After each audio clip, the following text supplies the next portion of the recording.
Hi, it's Steve Zocchi with the Traction Reaction Podcast. I'm here with legendary mechanic, builder, horsepower guy, Roger Bailey. And it's probably easier, Roger, to ask you, who haven't you worked for in auto racing? I never worked for Lotus, and of course there are a lot of smaller, more recent teams, but I was with Cooper, I was with Ford, I was with Ferrari, and McLaren, and I guess in my day that was the four you needed to work for. So when was your first time you obviously in England, you started working out for Cooper, was it? No, I started my first job late 1958 with Jim Russell, and I was going to be the number two on his own personal Formula 2 race car. And then we've been to a couple of races, and then Jim crashed at Le Mans in the Cooper Monaco in 1958. And I went to work for the racing school where I had been going as a student because that's what I wanted to be, a race driver. And I lost a couple of friends, and pretty turned out for me that I wasn't good out to be a race driver. So I joined the Jim Russell Racing School as a mechanic, and was involved in getting the Elvas and the Lotus 18s and stuff to the school. And then one day my cousin lived in Cambridge, and he said that he knew the guy that did the Lister engines, and I was more interested in building engines than I was race cars. And so he got me a job with Don Moore Engines in Cambridge, and I went there for a little while, and Lister had pulled out of racing, and we were doing a few Jaguar, a few Bristol, and some odd stuff. And then one day Don came in and said, hey, we've done a deal with British Leyland. We're going to help this guy John Whitmore run a Mini in the British Touring Car Championship. He said, I want you to be his mechanic. I said, fine, whatever that is. So this green Mini TMO 840 arrived, and this tall gangly guy turned out to be Sir John Whitmore. And together we won the British Saloon Car Championship in 1961. And then because of him winning the championship, when they brought out the Cooper Mini in 62, John Cooper asked him if there was anybody that he'd like to take with him, and he said, you want to come and help? I mean, going to Cooper in 1960-61 with Brabham and McLaren was like, do you want to come to Mercedes now? And so jumped at it. So I left Cambridge and moved down to South London to Surbiton, and I was at Cooper Car Company for a while, just a few weeks, and then I realized after a while that John Cooper ran everything Formula One, and Ken Tyrrell in those days ran everything that wasn't Formula One for Cooper Car Company. And so I did a couple of seasons with the European Touring Car Championship, and when we weren't racing minis, I got put onto the Formula Junior team, and then of course Formula Junior finished at the end of 1963, and Formula 3 came into business, and I got to meet this guy Jackie Stewart, and so I was one of his mechanics throughout the 64 seasons. We won the British Formula 3 Championship, and then I got moved back to Cooper's in mid-65, and I became Bruce's mechanic for the last 3, 4, half dozen races. I can't remember exactly how many there were, but we did the last two together, Watkins Glen, the American Grand Prix, and then we went to Mexico City, did the Mexican Grand Prix, and that's when Bruce said he was finished at Cooper's and was going to start McLaren cars, and I didn't know what I wanted to do, and I was still working at Cooper's, and I was sharing a house in those days with Chris Amon. We got back to Byfleet, and Salvatore, who was the Cooper team manager in those days, said, hey Raj, I want you to work with a new guy that's starting on Monday. He'll be working with you on the Cooper Maserati project. And this new guy turned out to be Ron Dennis.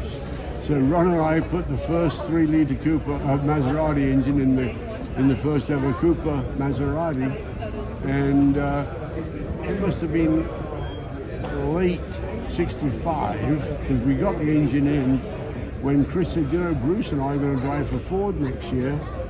Why don't you see if you can get a job and come with us? Ford in those days, Alan Mann Racing, was probably no more than a quarter of a mile from Cooper Car Company. So I went to Alan Mann. He said, when do you want to start? I said, well, I got to finish at Cooper's. So I finished at Cooper's December 65, and by January 66 I was in Los Angeles at Shelby's, and we were converting all these GT40s into Mark IIs. And that, as you know, went well. Chris and Bruce won the 24, which was a little bit, for me, a little bit shaky, because the guy that finished second with Miles was a very good friend of mine, Denny Holm, and Denny was not exactly happy, but I had people in both camps, and anyway, I stayed there until about March 67. One day I got back from the restaurant early. We used to go to the pub for lunch on Sundays, and the phone rang, and the guy said, "Is anyone there?" And no, he's not back from lunch yet. We talked for a couple of minutes, and he said, "Who am I talking to?" I said, "Roger Bailey." "From Cooper's?" I said, "Oh, I used to be, but I'm with Ford now." "Who am I talking to?" He said, "Roger Penske." He said, "Anyone's going to drive Can-Am for me this year, right? He's going to look after his car." I said, no, I wasn't overly interested, because I'd only been at Ford about 15 months, was really enjoying it. And the last thing I said to him was, "What are you paying, Raj?" And with the rate of exchange from pound to dollar, he offered me a little bit less for a week than Ford's paying me for a month. So I said, "Let me think about it." I talked to Chris, and he said, "I'll go over." So I came over in March, and then I've been here for a month and a bit. We've got two Lola T70s, and because Chris had then won the 24 Hours of Daytona with Bandini in a P4, he got invited to drive a Formula One car. And then Bandini got killed in early May 67. Chris called me, said he can't come over. I said, "What do you mean? I'm here." He said, "I know, but Roger will find somebody." So one day I'm sitting there, and Carl Teinhofer said, "Oh, your help will be here Monday, your help will be here Monday." So I wait for Monday to arrive, and the guy that was the second mechanic on my car was none other than Al Holbert. We had a great time. And Roger got George Fulmer to drive for us. So Carl and Peter Reinhardt ran the Lola T70 for Mark Donahue, and Al Holbert and myself ran a T70 for George Fulmer, which was a lot of fun. We had a lot of good times. And then right at the end of the Can-Am season, Chris called me and said, "Hey, Raj, Mr. Ferrari said if I want to take an English-speaking mechanic with me to New Zealand and Australia for Tasman, hell do I want to come?" "Yes." I told Mark. He said, "Well, go and come back." So now I've got stuff at Ford because they want me back. I've got stuff with Penske. I don't know what happened to that stuff. So I went to Italy, and it was just supposed to be a 4-month deal. 6 weeks in Italy learning to build the V16s, and then I think it was 2.5 months when we got back from Australia. It was March 68, and I had a nice lunch with Mr. Ferrari. He gave Chris and I a book each. And on the way out for Gary, he said, "Roger, Mr. Ferrari said if you'd like to stay in Italy with Chris, you can." And I said, "And do what?" He said, "And be part of the team." Holy moly. So it took me about 30 seconds to decide that. So I left Penske in Newtown Square. Must have been early November 67, and went to Maranello, learned how to build the Dino V6s, and Tasman 68, we finished second at Jimmy Clark. Now, how does that work? You don't sit you down in a classroom. Do you just sit there with the mechanic? Oh, no, we just go into the engine shop, and the guy shows you do this, this, and this. I mean, they were basically the same engines. The biggest difference for me was I grew up in England with metric. These things are built in Italy. I mean, I grew up in England with inches. Okay. Go to Italy, these things are all metric, and the hardest thing was measuring the crankshaft and the bearings and stuff. But I finally got the hang of it, and we had a great season. I had a New Zealand guy. There were 2 Italians went to the first, but they didn't stay. And it turned out to be a guy named Bruce Wilson, who turned out to be a great friend. So he and I ran the Tasman car and finished second to Jimmy. And that's when Fugere offered me the job. And then after a few weeks, it wasn't just Jimmy. I was all over the place. I was in wherever they sent me. And then in 69, we ran the 312P at Sebring for Chris and Mario, which we should have won. And we had a little bit of difference of opinion with the team manager, and came into the pits. to try and put some water in the thing that I would have run it till it blew up. But the guy running the team didn't agree, and whilst we were in the pits, Ix and Oliver went by in a GT40 and we finished second. But and then well, let's hold on. Now you the reason why we're chatting here is you have a book that's out. Yeah. Called Boost. Yes. And that's your nickname. So Yeah. tell us, how does one get the nickname when Boost? Chris left Ferrari in 1969, I was the only English-speaking person in the factory, and it was a bit kind of lonely. And so I decided, well, Chris is gone, I'm gone. I went back to England at the end of '69. I didn't know what I wanted to do. And one day, a friend of mine, Mike,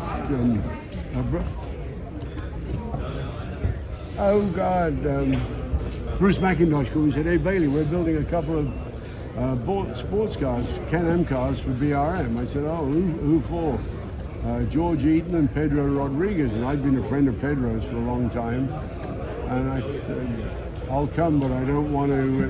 BRM was about 20 miles from where I grew up, and I said, "I'll come and help you build the cars." Well, you know, like everything else, one thing led to another, and I finished up in Canada with George Eaton and with the two BRMs. Right at the end of that season, I ran into Gary Knudsen, who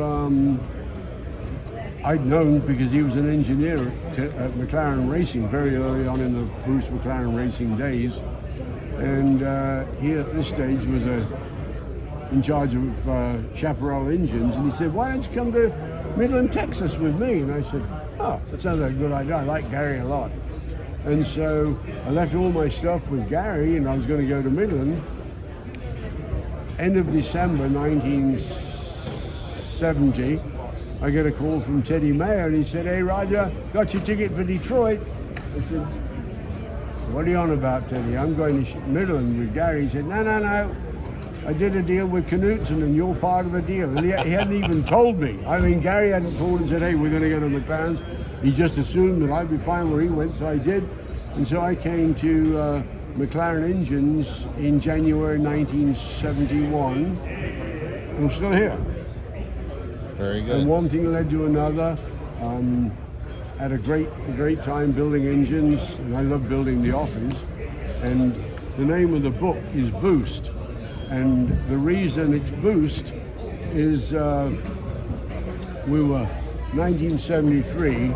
I was building engines for Johnny Rutherford, and the guy that I worked down here with was Herbie Porter in '71, and we were having little engine problems, and Rutherford's buddy had just been killed, and we were kind of waiting in line to go and qualify. And Herbie was still changing the little springs and shims in the Hillburn fuel injector. I said to him, "Why don't we stop screwing around, Herbie, and just turn the bloody bolt?" And he said, "Typical bloody Englishman, strong springs, big holes, and lots of boost." And that's how my nickname Boost became. And I did that until... this is the book here. Yeah, and that's Chris and I sitting on a Ferrari, and it looks like a Ferrari Can-Am car, I think. Yeah. And anyway, then I enjoyed building engines, but I had the opportunity to buy a boat business in England. Well, I went back to England for about a year, and everything had changed. The taxes had gone up, and the price of gas and the whole thing. And then Teddy called me and said, "Bailey, got a job for you." I said, "What's that?" He said, "You're going to run the McLaren BMW IMSA team." So I came back, and David Hobbs and I had 3 great years with the McLaren BMW. And then Teddy said they were closing down the race shop in Livonia. Oh God, what am I going to do? And I ran into John Bishop, and he said, "We're looking for a technical director.